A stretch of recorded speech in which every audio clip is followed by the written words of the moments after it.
Hello दोस्तों, मैं शिवम कुमार अपने YouTube channel SV coaching classes में आपका हार्दिक स्वागत एवं अभिनंदन करता हूं।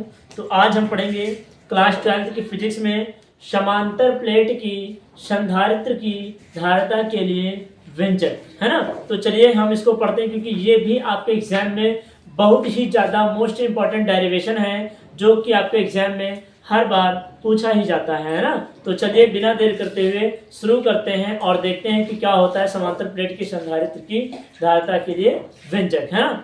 तो देखिए मैंने सबसे पहले क्या किया है, मैंने दो प्लेटें ले ली है। आप देख सकते हैं मैंने डायग्राम में दो प्लेटें ले ली है, एक प्लेट एक्स दूसरी प्लेट वाई, है ना। और इन दो प्लेटों के बीच की दूरी कितनी है, डी, और इन दोनों का प्रत्येक प्लेट का जो क्षेत्रफल है वो ए है। आप देख सकते हैं मैंने प्लेट वाई को पृथ्वी से जोड़ दिया गया है, मैंने प्लेट वाई को पृथ्वी से जोड़ दिया है, और प्लेट एक्स को प्लस क्यू आवेश दिया जाता है, जिससे प्रेरण के कारण प्लेट वाई पर माइनस क्यू आवेश उत्पन्न हो जाता है ना। ये मैंने आपको इतना समझाया है और यही आपके इसमें मैंने स्टेटमेंट में लिख रखा है। तो चलिए उसको भी देख लेते हैं। देखिए लिखा है मैंने, माना दो समांतर प्लेटें एक्स तथा वाई एक दूसरे से अलग तथा पृथ्वी से अलग डी दूरी पर रखी हुई है या डी दूरी पर स्थित है। आप देख सकते हैं ये डी दूरी पर, पृथ्वी से डी दूरी पर स्थित है और एक दूसरे से अलग है। उसके बाद क्या है, इन प्लेटों के बीच परावैद्युतांक के वाला माध्यम भरा हुआ है। वो भी आप देखिए, इन दो प्लेटों के बीच परावैद्युतांक के वाला माध्यम भरा हुआ है, ठीक है, भरा हुआ है।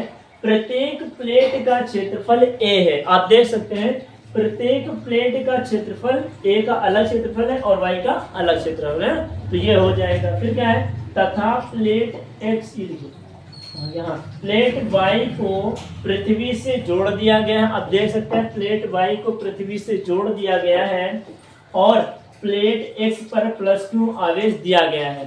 प्लेट एक्स पर प्लस क्यू आवेश देखिए दिया गया है, जिसके प्रेरण के कारण, जिसके प्रेरण प्रेरण द्वारा माइनस क्यू आवेश प्लेट वाई पर उत्पन्न हो जाता है, ठीक है। इतना आपको स्टेटमेंट में लिखना है और यही आपको करना है। अब हम उसके बाद क्या करेंगे, अब हम डेरिवेशन को चलते हैं। तो लिखेंगे दो समांतर प्लेटों के बीच उत्पन्न वैद्युत क्षेत्र की तीव्रता। अब वैद्युत क्षेत्र की तीव्रता लिखेंगे E बराबर सिग्मा अपॉन में एप्सिलॉन के, ठीक है, ये लिखेंगे।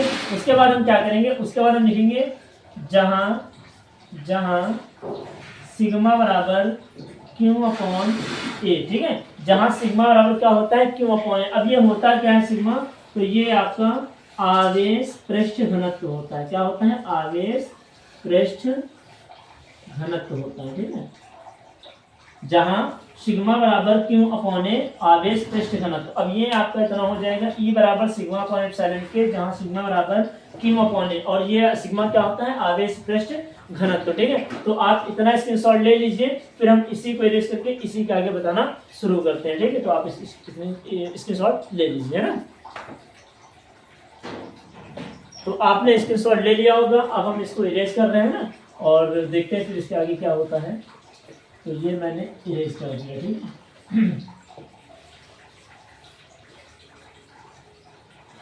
ये मैंने आपको इरेज कर दिया है ना। आप चलिए, तो जहां सिग्मा बराबर क्यू अपॉन ए हो जाएगा, ठीक है। अब हम क्या करेंगे, इसको मान लीजिए आप समीकरण 1 और इसको मान लीजिए समीकरण 2, है ना। तो क्या करेंगे, समीकरण 2 का मान 1 में रख दीजिए। क्यों, क्योंकि हमें सिग्मा का मान पता चल गया ना, तो सिग्मा का मान आप 1 में रखिए। तो लिखेंगे समीकरण 2 का मान 1 में रखने पर, है ना, ये हो जाएगा। समीकरण 2 का मान 1 में रखने पर तो E बराबर क्या हो जाएगा, जहां पर सिग्मा है वहां पर क्या लिखेंगे, क्यू अपॉन ए। तो ये हो जाएगा क्यू अपॉन ए, और आपका ये चलेगा एप्सिलॉन के ए। अब क्या होगा, एप्सिलॉन के ए से मल्टीप्लाई कर लेगा, तो क्या हो जाएगा E बराबर क्यू अपॉन में एप्सिलॉन के ए। इसको मान लीजिए समीकरण 3, है ना। अब हमें E का मान पता चल गया है, तो अब हमें E का मान पता चला है। अब आप आइए विभव की परिभाषा से या विभव के सूत्र से, है ना। तो लिखेंगे विभव की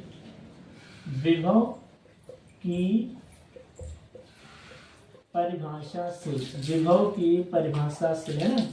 ये आएंगे विभव के परिमाण। अब विभव का सूत्र क्या होता है, V बराबर E इंटू डी, ये होता है। अब आप E का मान उठा के इसमें रख दीजिए, इसको मान लीजिए समीकरण 4 है ना। अब क्या करेंगे, समीकरण 4 में 3 का मान रख दीजिए, तो समीकरण 4 में 3 का मान रखने पर है ना, 3 का मान रखने पर है ना। तो चलिए 3 का मान, आपने इसका स्क्रीनशॉट तो ले ही लिया होगा, मैं इसको इरेज कर रहा हूँ, ठीक है। ये मैंने इरेज कर दिया है ना, ये हो जाएंगे। तो समीकरण 4 में 3 का मान रखिएगा, तो V बराबर क्या हो जाएगा, जहां पर E है E का मान यहाँ पर आ जाएगा, तो क्या हो जाएगा Q अपॉन में एप्सिलॉन A, और ये हो जाएगा D, है ना। ये हमें किसका मान पता चल गया, E का, है ना। वहाँ पर मान रखे नहीं, यहाँ V बराबर E इंटू डी, तो E का मान हमने Q upon epsilon K into D हो गया। आप इसको जो है 5 मान लीजिए, समीकरण 5 है ना, ये समीकरण 5 होगी। देखिए हमें क्या प्राप्त करना है, धारिता प्राप्त करनी है ना।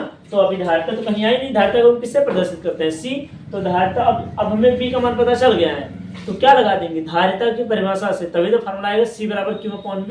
तो लिखेंगे यहाँ पर धारिता की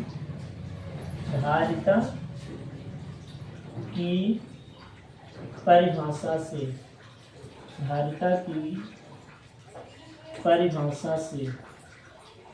ये हो जाएगा। तो C बराबर, यहाँ पर हम लिख रहे हैं C बराबर क्या होता है, Q अपॉन में V। तो C बराबर ये आपको क्यों हो जाएगा, और V का मान था कि इसमें रख दीजिए, मीन्स किसमें रखेंगे, ये इसमें रखेंगे, ये इसको समीकरण 6 मानिएगा। और अब क्या लिखेंगे, देखिए मैं लिख ही दे रहा हूँ, लिखेंगे समीकरण 6 में, सॉरी 6 में 4 है, समीकरण 6 में 5 का मान रखने पर है ना। देखिए समीकरण हम इसलिए बता रहे हैं ताकि आप समीकरण बनाने में आसानी होती है, डेरिवेशन करने में आसानी मिलती है, इस वजह से हमने समीकरण मान लिया है, वरना कोई जरूरी नहीं था ना। तो C बराबर Q अपॉन V, तो C बराबर क्या हो जाएगा, Q आपका ये हो जाएगा। अब V का मान उठा के आप रख दीजिए, क्या हो जाएगा, Q अपॉन में एप्सिलॉन KA इंटू डी।